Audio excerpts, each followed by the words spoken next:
Now this video isn't just for Gen X, despite the title sounding that way. It's for anyone feeling overwhelmed by the pace of today's world. My 80s childhood wasn't perfect, far from it.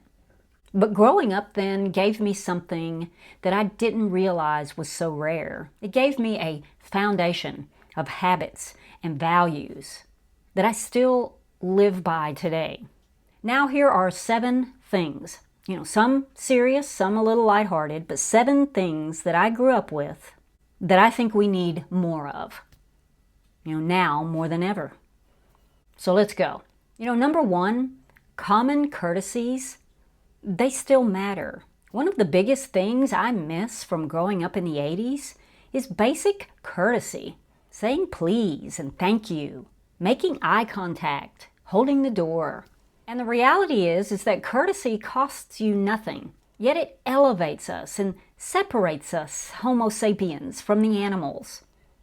Today, someone lets a car in traffic and they can't even get a wave in return. You hold the door for someone and they don't even acknowledge it. And I'm not letting us or those older than me off the hook either. I've witnessed people sitting and watching me as I struggle to get my mom, who's in a wheelchair, through a door without offering any assistance. The 80s taught me that kindness wasn't about some grand gestures. It was just baked into the everyday. So no, common courtesy is not outdated. And as Gen Xers, we have a responsibility to model that behavior for our kids, our grandkids, in a culture that sometimes forgets. Number 2 is 1 hour of news is enough. Back in the 80s, the world felt a lot smaller then. My parents, they loved watching the news, but they were mainly interested in the local news. And then at 6:30, you would have the world news come on, and that was enough. And sure, we heard about the big national stories or the big world events at the time, but we didn't sit around and talk about it incessantly or alter our lives based on the headlines of the day. Today, the news is constant and it's exhausting. It keeps all of these events and headlines, in our minds all the time. It keeps us anxious, fearful, and it's really just way too much. 1 hour used to be enough. Now, the overload, it's costing us peace of mind and maybe even our ability to think rationally. Okay, number 3, the clothes that you sleep in, they're for home and, maybe slumber parties. When I was a kid, I did not have the nerve to walk to the mailbox even in my pajamas. I was afraid someone would drive by and see me in them. And it's not like, as Gen X kids and families, we were dressing all fancy, just to go to Kmart. No. But it was just an unspoken respect in shared spaces to dress appropriately. And I'm all for being casual. I love comfort, and I love expressing myself through clothes as well. But somewhere along the way, casual, it just kind of turned into sloppy.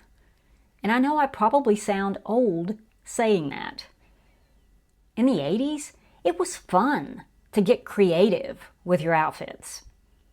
And I know it's a different time, and you don't have to wear heels to go to the grocery store. Just maybe not your PJ pants with little frogs all over them. I like frogs, actually. And number 4, everything doesn't have to be instant.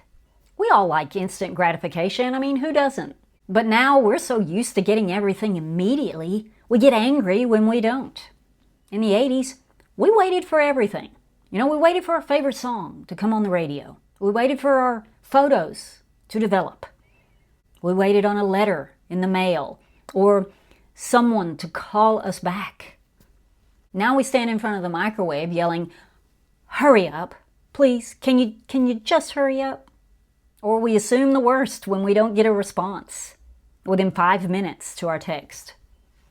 I just remember we were calmer when life didn't move at the rate of high-speed internet. And really, I liked myself better when I had more patience.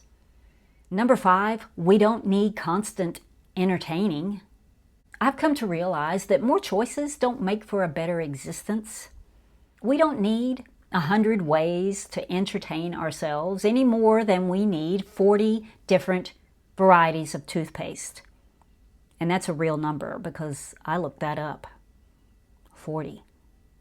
Boredom, it leads to creativity or innovation or connection with others. As kids in the 80s, when we were bored, we went looking for the neighborhood kids.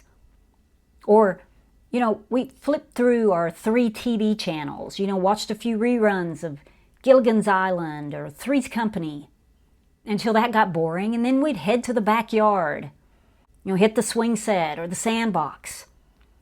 We had to make our own fun, but we always found something to get into. Today, it's mainly one thing that kids are looking for: a screen. And in kids' defense, if I could have carried around in my pocket a little miniature computer like they do today, my eyes would have been glued on it too. So I get it.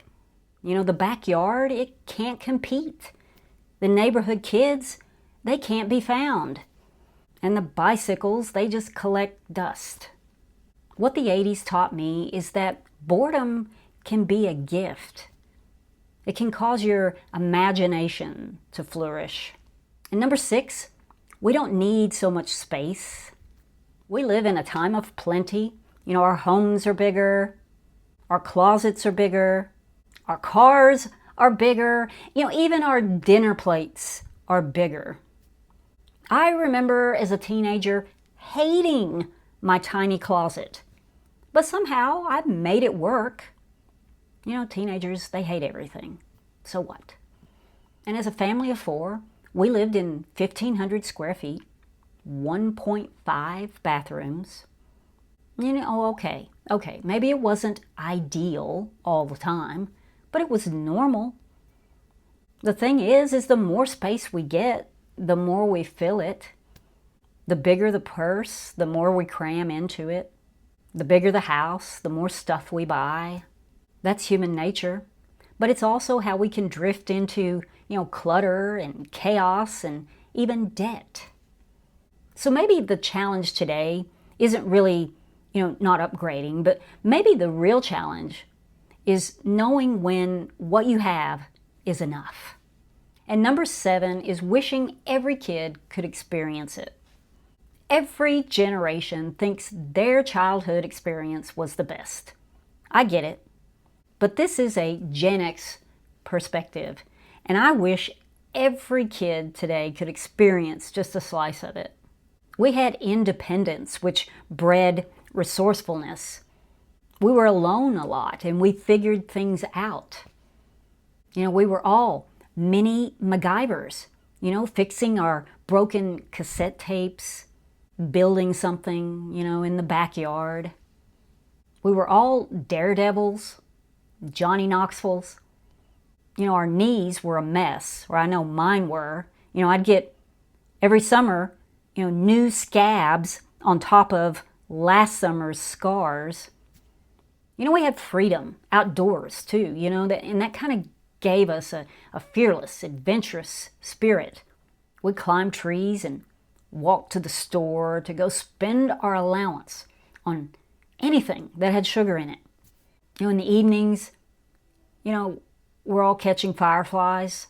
And on those hot summer days, we'd haul every single Barbie that we owned outside to have Malibu beach party. It was really at the kiddie pool that we had in the driveway. And, speaking of that kiddie pool, my mom wouldn't let my sister and I dump the water out, just because it had, dead bugs and other things floating in it. We had to conserve that water. We had to use it all week. We'd come out the next day and all the little beetle bugs would be using the floating Barbies as life rafts. We'd have to kind of, pull them out of their hair for a Malibu beach party again. What the 80s taught me is that some of the best things in life don't come from technology.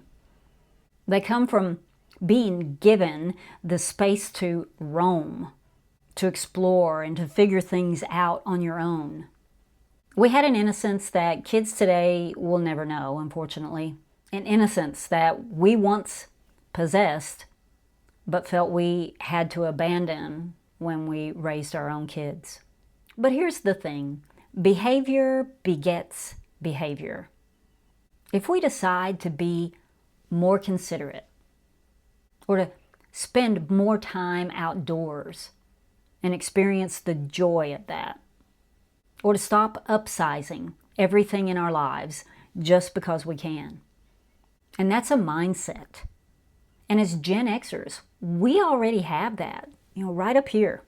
Let me know in the comments, what do you miss the most? And what do you think needs a comeback? And if this video brought back some memories or sparked something in you, then please hit the subscribe button. I would love to have you back. Hey, and if you're in a nostalgic kind of mood, check out this playlist I've linked right here. I hope you have a great week. I'll see you in the next one. Bye.